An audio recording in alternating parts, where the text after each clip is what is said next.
It is March 17th, 2023. I'm your host, FINGY, and you are watching Audiotree Live. Please make sure you subscribe to our channel, stay in the loop with all the groovy tunes we got going over here, and we hope to see you around again. Today, we have a very special guest, straight from St. Louis. We got Smidley. Take it away.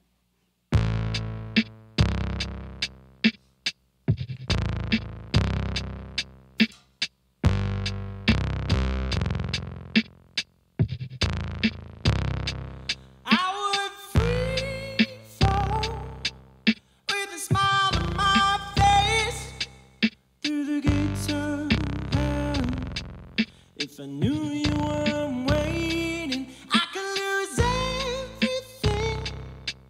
Every dollar I've made, break every bone in my face, just to spend one more day with you. Ooh, ooh, here comes the devil. Ooh, ooh, ooh, here he comes. Tell me about the afterlife. Is it what they say? Is it harps and babies? Or is it compost in a grave? I always see the back of your head. I'm never seeing your face. You never turn around when I shout your name. Here comes the devil. Ooh, ooh, ooh. Here he comes. Ooh, ooh. Here comes the devil. Ooh, ooh, ooh. Here he comes.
You are watching Audiotree Live. That was Here Comes the Devil by Smidley off of the sophomore LP, Here Comes the Devil.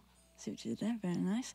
Before we get into this, we got our buddy Namdi in the corner playing a little Tony Hawk Underground. What's up, bro? So what's the story behind this? We're just trying to set a vibe here, or what? Every show we've played, we've tried to set up a TV with an Xbox on stage because when we go to shows, we get really bored watching music be played the whole time. Yeah. It sounds great, but it's not a lot to look at. So we figured we'd set up essentially just a LAN party type situation for everybody that comes to the show.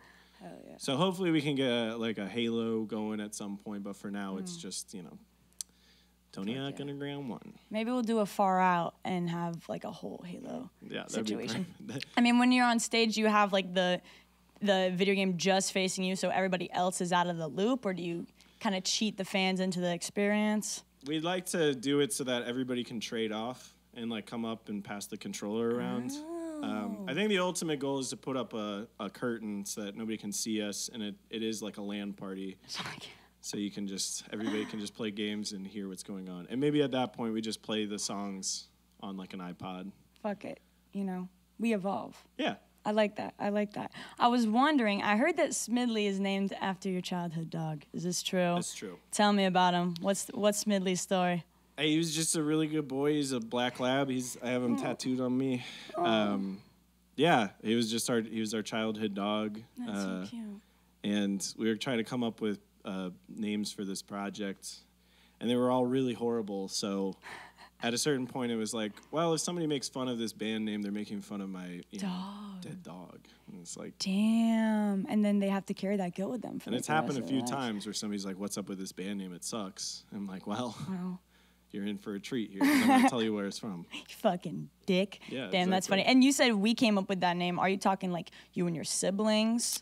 Or do you have any for the siblings? dog, you mean? For the dog. Like, let's start at the beginning. My brother used to play superhero with me. He's 10 years older than me, so I was like a baby, and he was like 10 years old, so he'd play like their superheroes, and he named me Smidley as like his sidekick and be like a little baby that he flies around.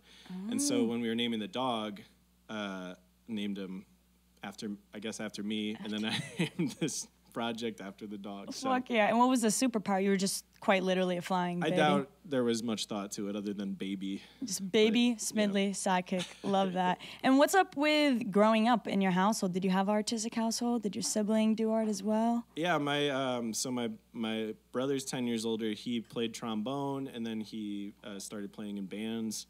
He currently plays in a band called Crayons in Columbia, Missouri. Very cool. They're so good. And then my sister is 5 years older, played clarinet in school, and then played music for the rest of her life, and now plays in a band called Shucks in St. Louis, which is a really great punk band. And then I just did everything to act like them. So I played French horn, and then started playing in bands in St. Louis. Copy. Have y'all ever done like a show together on the same bill? Yeah. We've done a show with Shucks, and we just played the release show for Here Comes the Devil with Crayons. So super cute. Yeah, keeping it in the family. Yeah, definitely. Hell yeah, I love that. All right, well, I'll let y'all get into your next round. Thank you. Of course.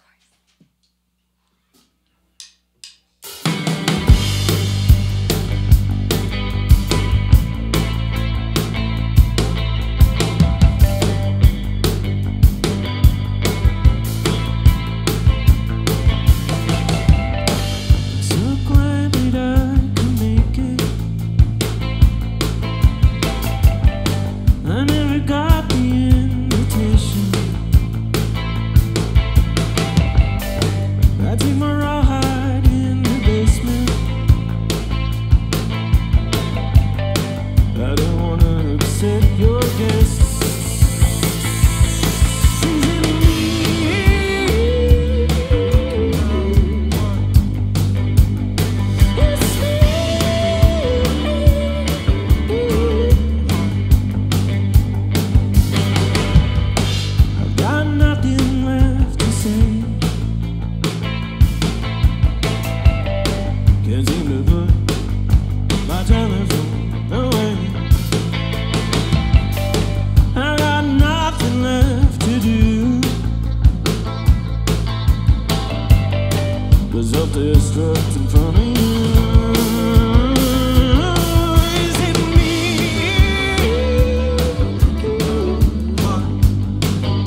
There's nothing left to do but laugh.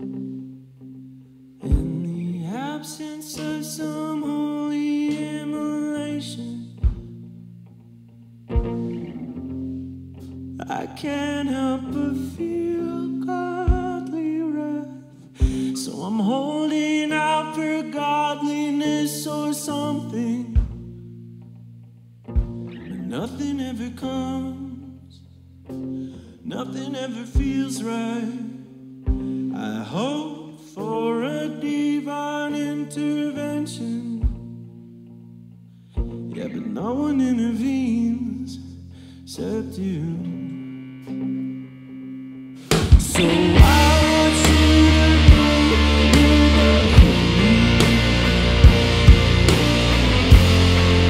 I'll never be so sure of anything. I want you to be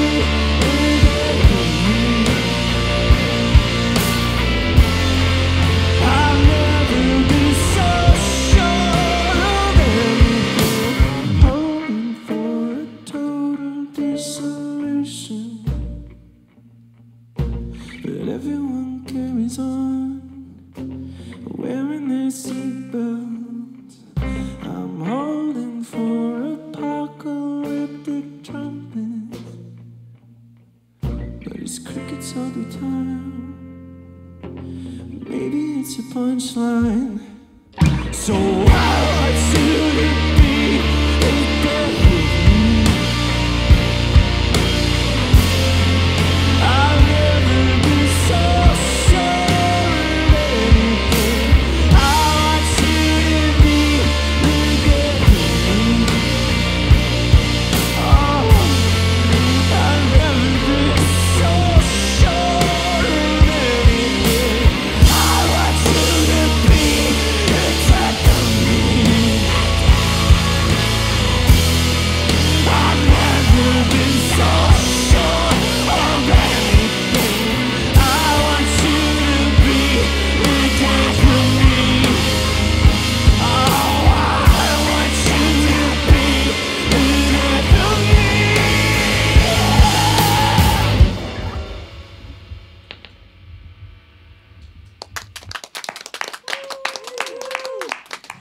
You are watching Audiotree Live. We're here with Smidley. So, Smidley, there was a 5-year gap between your first project, self-titled project, and this last one. I know you're also in Foxing. You lead that band, and they've been on Audiotree twice. We've been happy to have them. We're excited to have you back.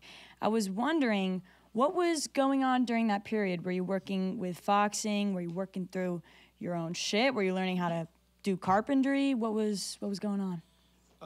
I was doing some carpentry. I make really, really bad things with wood, but Okay. that's weird that you bring it up. Honestly, I think that was my subconscious coming through in the moment, because I watched the Foxing thing, and I think you guys were asked, like, if you could do any skill, what would it be? And like one of your bandmates was like, I don't think this is it, but it's coming on my brain right now, and carpentry, but I don't think so. And it came back. I gotta rewatch that to see who it was. I'm really, I'm not very good at all. Jack's much better at working with woods. But I'm actually just kidding. I am Nardwar, and I know everything about you. So Well, so yeah, we did two albums in between for Foxing. Okay. And that band is always doing something. It feels like it's like we're always either working on an album, releasing out an album, or touring. Yeah. And we finished our 4th album for Foxing, and I had some songs that I was like wanting to work on. The first and last song on this new record, actually,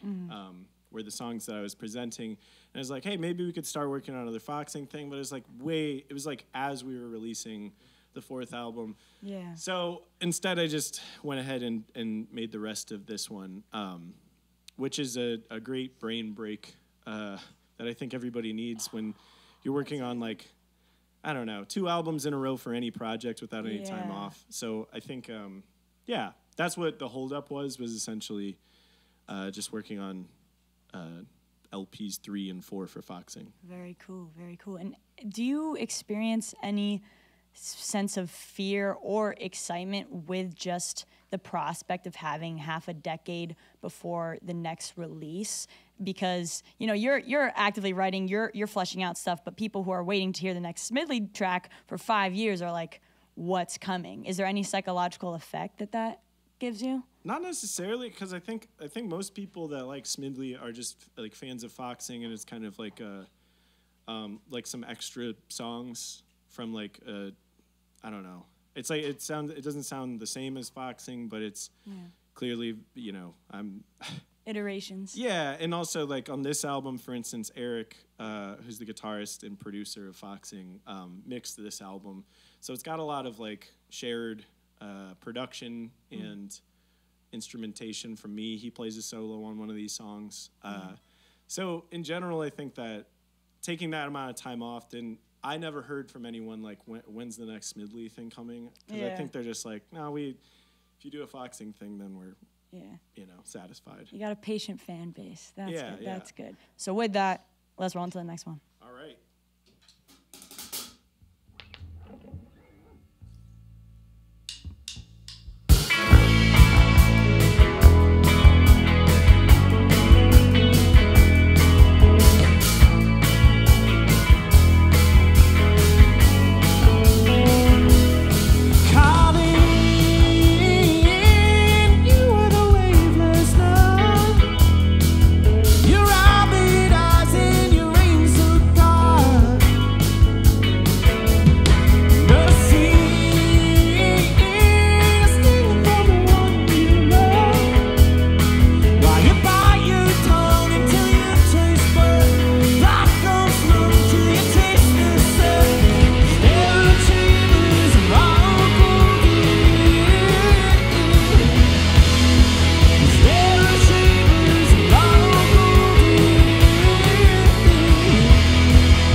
Switcheroo on the left side.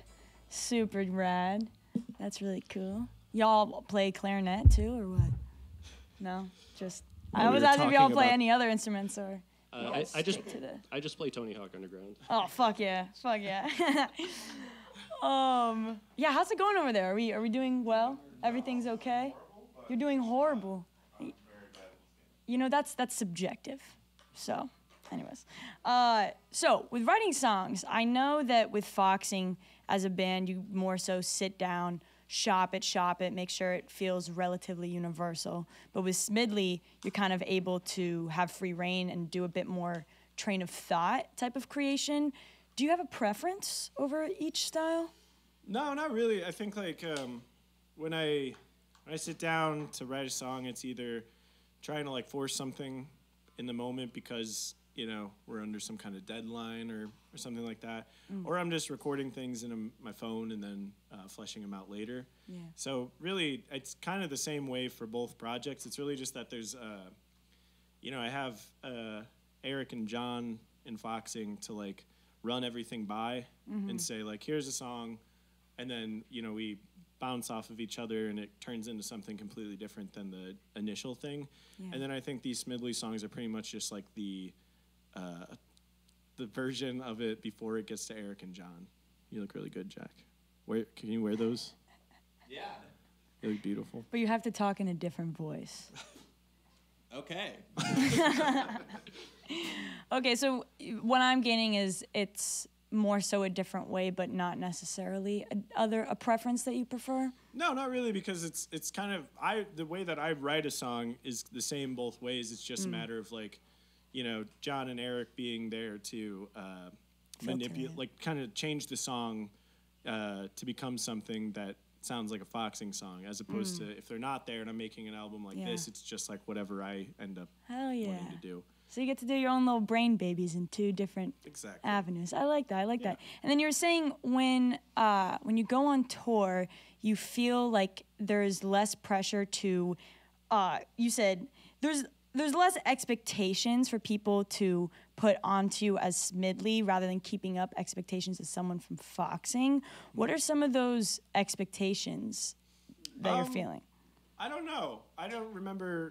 Wait, I said that? Yeah, you said it. Let me read the notes here. Touring as a new act feels good to continue. Oh, I can't even read my chicken scratch. You said you'd rather like keeping somebody's expectations. Oh, yeah, I don't know. I don't know what I was specifically talking about, but I mean, like in general, I think when we go out on a Foxing tour, there's a lot more people to take care of just in terms of like a crew, and everybody's like happiness and expectations for like how well the shows go, like how many people are there or how well we played or something like that. Whereas with Smidley, I think we absolutely fuck up many things every single night, and we just have fun doing that. And we have fun with Foxing. I think it's taken a little bit more seriously, as opposed to this is like the point of it is, I think, to have a good time. Yeah. So we played to like 20 people in Tucson, and we're having a great time. Yeah. The silliest sunglasses. Every time new sunglasses, you swap the sunglasses and the instruments. Yeah. That's pretty cool. No, but I think there definitely is something to be said about like having a more of a tailored approach to a band that I guess is more established just over years and amount of records. I can get how maybe coming through as only a two project artist, and more so it being your brain baby and the people that help facilitate it instead of orient it, gives you kind of that room to truly just do whatever you want to do instead of maintain a sort of image. Yeah, there's that. And I think also just like, small things like the financial aspect of things, while we're, we just had a huge breakdown on the highway. And by the way, Ziggs Automotive over there really hooked us up. Got us back on the road, got us here. Ziggs. Let's give it up for Ziggs. Shout out Ziggs. Yeah, if you're in Grand Island, Nebraska, and you need something, go to Ziggs 4-Wheel. They'll take care of you. They'll get you to Chicago.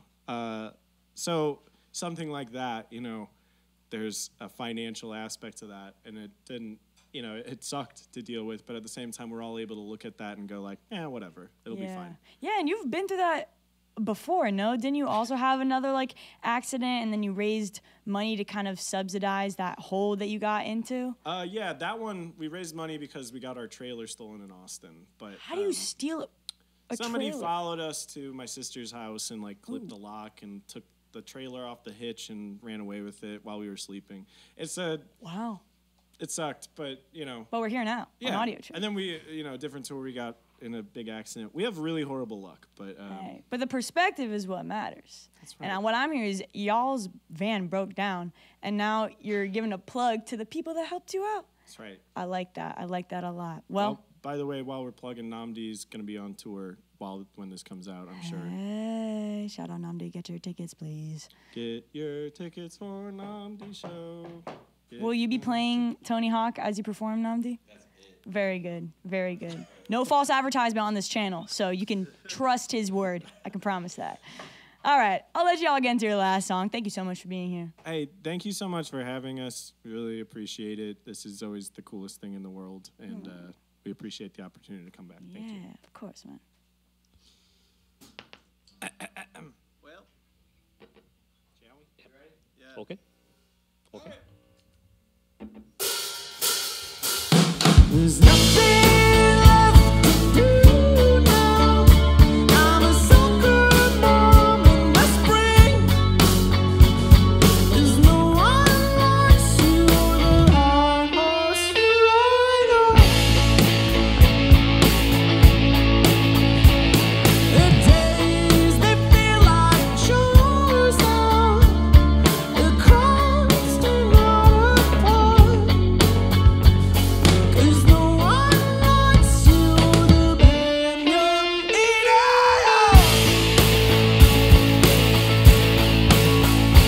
So cool, young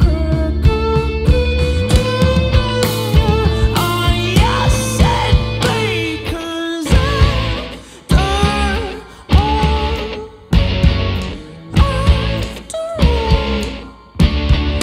no one likes you. No one likes you. No one likes you. No one likes you.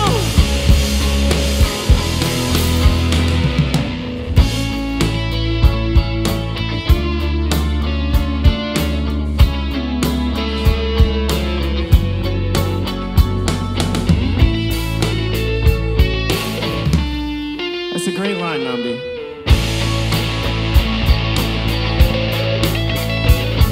So I just wanna take a seat or play ping pong with Ian Jones. But no one likes you, you're 100 years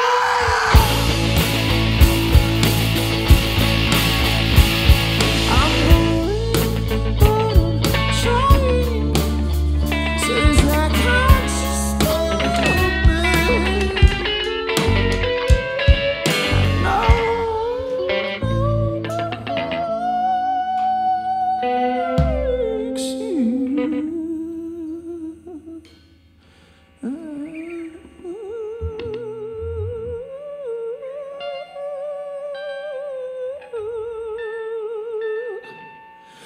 On the basement you can't run.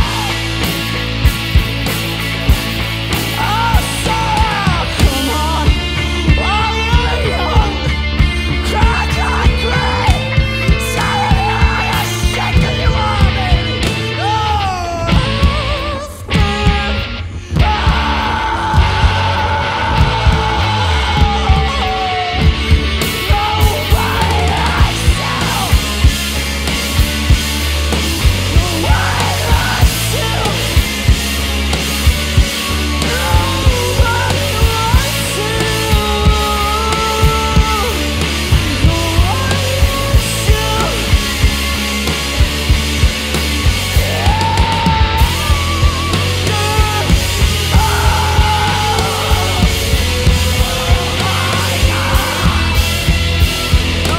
nobody likes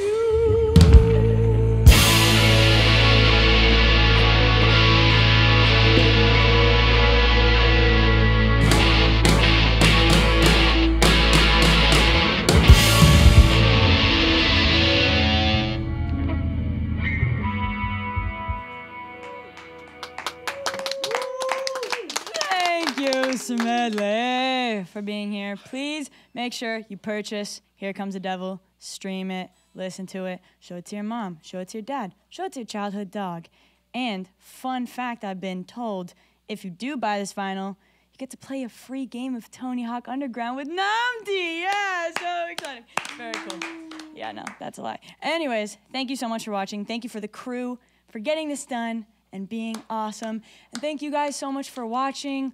We really can't do this without you. So if you do feel nice enough, subscribe to us, stay around, catch another show. We'll see you next time. I'm Fingy. Thank you.